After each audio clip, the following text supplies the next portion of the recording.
The bitter Chicago wind howled through the campus streets as Professor Daniel Everett tightened his scarf and stepped into the university library. It was his usual evening ritual, a solitary walk, a silent desk, and stacks of books that bore the weight of a lifetime of scholarship. Daniel was a man of immense intellect, known not only for his research on ancient civilizations, but also for his aloofness. Few knew much about him beyond his lectures, and fewer still had ever seen him smile. One winter evening, as he sifted through old manuscripts for an upcoming lecture, a soft knock echoed from the hallway. He looked up, puzzled. The library rarely saw visitors this late. "Excuse me, Professor Everett?" a hesitant voice called. It was a young janitor, barely 20, wiry, and perpetually smudged with ink and dust. Daniel recognized him.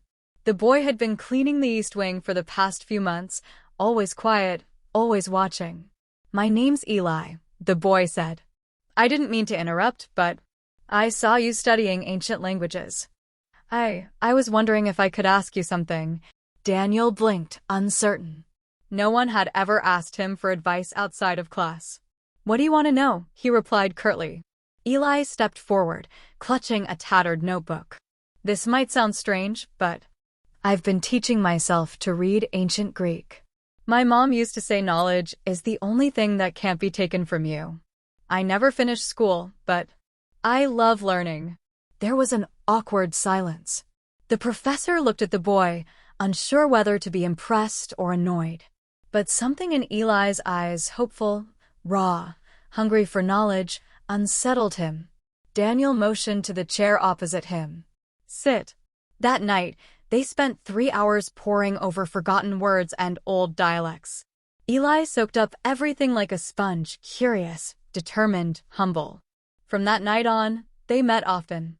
What started as occasional study sessions became a quiet friendship. Daniel found himself looking forward to their conversations.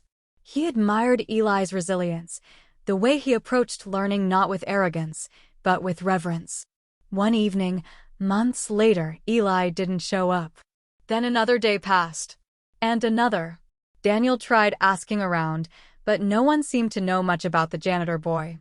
All he had was a name, Eli, and a gnawing sense of worry. Finally, he found an old file in the university's staff records.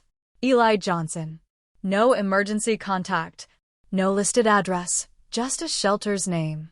Daniel drove through the snow to the shelter, heart pounding. He found Eli curled on a thin mattress, pale and coughing. "Pneumonia," the nurse explained. He didn't want to go to the hospital. Said he couldn't afford to miss work. Said he had a friend who might come for him. Daniel sat beside him, speechless. He thought of all the lectures he'd given about humanity, about civilizations rising and falling, and yet he'd never noticed the one soul who needed him most was right in front of him. "I'm sorry," Eli whispered hoarsely. "Didn't want to bother you." Daniel shook his head. "You're not a bother. You're one of the brightest minds I've met." The professor paid for Eli's treatment, moved him into his spare room, and made it clear he wasn't just a mentor now. He was family. Years passed. Eli got his GED, then a scholarship. Daniel had pulled strings, but Eli had earned every bit of it. Eventually, Eli earned a degree in linguistics, graduating with honors. When he stood at the podium on commencement day, he told the story of a quiet scholar who once saw a spark in a janitor and chose to fan the flame. "I used to think kindness was a luxury for people who had everything," Eli said. "But I've learned it's the one thing that truly multiplies when you give it away. This degree is mine, yes, but it's also his."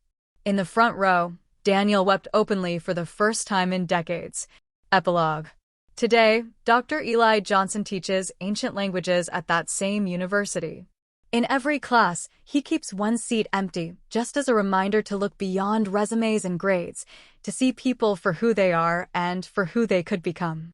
Because sometimes, the greatest gift one person can give another isn't knowledge, money, or praise, but belief.